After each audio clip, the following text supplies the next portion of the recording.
Karen was video calling with her husband. She suddenly became nervous, then quickly hung up the phone. It turned out her colleague had entered the bathroom. Karen was now a little scared. She didn't know if her husband had seen, so she asked her colleague to drive her home. But on the way home, her husband called again. Karen was afraid her affair would be discovered, so she directly hung up the phone. Soon the two arrived at a gas station. Karen prepared to buy a cup of coffee. Just as she was checking out, she found there was no one in the convenience store, so she put the cash on the table. When she looked up, she found some bloodstains on the wall. She was very scared at this moment, so she turned around and prepared to leave the convenience store. Suddenly a bullet came flying. Karen lay on the ground in pain. Her shoulder had been hit by the bullet, so she quickly hid behind the shelves. Karen immediately started calling loudly for help, but her colleague was in the car. He didn't hear Karen's cries for help. Karen immediately tore open her shirt, then started bandaging her wound. In order to escape, Karen prepared to pick up the phone on the ground. This scene was discovered by the shooter. The phone was shattered by a bullet.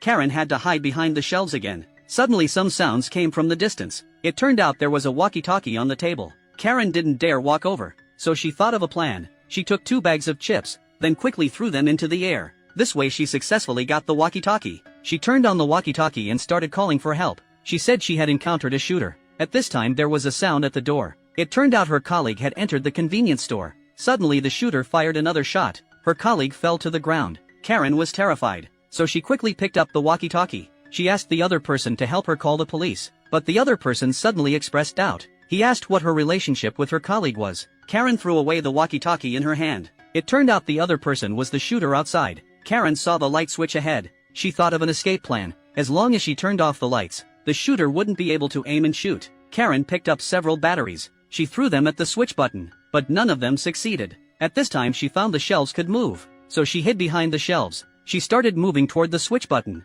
After the shooter discovered this, he kept shooting at the shelves. Karen quickly turned off the switch. The convenience store fell into darkness. At this time the shooter could no longer aim. Karen took the opportunity to get her colleague's car keys. Then she activated the car alarm. The shooter quickly shot at the car. The alarm was also destroyed. Suddenly a car drove over. Karen used a mirror to check. She found a man had walked in. Karen was a little scared. She suspected he might be the shooter. After some conversation, the man said he was the convenience store owner. Karen didn't quite believe him. She told him to take out his phone and call the police, but the convenience store owner had left his phone in the car. He asked Karen to distract the shooter. Then he would take the opportunity to get his phone from the car. Karen held up a flashlight. The convenience store owner came to the car. Just as he was getting his phone, the shooter destroyed the phone. Then the convenience store owner was also hit. Karen felt desperate after hearing the gunshot, but she thought of another plan. There were 8 umbrellas ahead. Karen opened the umbrellas, then placed them at the door one by one. This way she could block the shooter's line of sight.